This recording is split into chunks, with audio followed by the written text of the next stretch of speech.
खबर शामिल करते हैं वजीराबाद से। कोऑर्डिनेटर वजीर आला पंजाब मुआयना टीम मोहम्मद अहमद चट्ठा ने कहा है, वजीर आज़म इमरान खान की बेहतरीन पॉलिसियों के नतीजा में दीगर ममालिक की निस्बत पाकिस्तान को बहुत कम माशी नुकसान उठाना पड़ा है। इमरान खान और उनकी टीम वतन अजीज़ की तरक्की और खुशहाली के लिए मुखलिस है। इसी हवाले से मज़ीद तफसीलात जानते हैं वजीराबाद से साजिद हुसैन भट्ट की इस रिपोर्ट। मुकामी मैरिज हॉल में पीटीआई वर्कर्स कन्वेंशन के हज़ारों शुरका से खिताब करते हुए मोहम्मद अहमद चट्ठा ने कहा कि हार उसकी होती है जो मैदान छोड़कर भाग जाए। इलाके के अवाम हमारे ख़ानदान की तरह हैं। हम सब मिलकर वतन अजीज़ की तरक्की फलाह बहबूद के लिए इक़दाम उठाएंगे।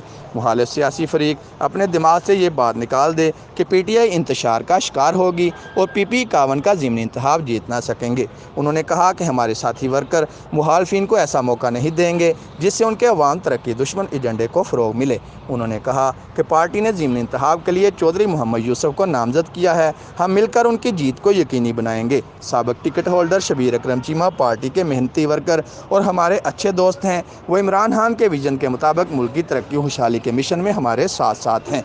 तकरीर से साबिक़ स्पीकर कौमी असम्बली हामिद नासिर चट्ठा ने भी खिताब किया और हाज़रीन का शुक्रिया अदा करते हुए उन्हें ज़िमनी इंतखाब में पीटीआई की जीत यकीनी बनाने के लिए कोशिशें तेज़ करने की ज़रूरत पर जोर दिया। इस मौका पर साहिबजादा जहांज़ेब खान, चौधरी अख्तर फारूकी, मोहम्मद अफजल चीमा, मुकद्दस चीमा, फ़ारूक चीमा और दीगर ने भी खिताब किया। Sajid Hussain Bhatt, city 5 news, Wazirabad.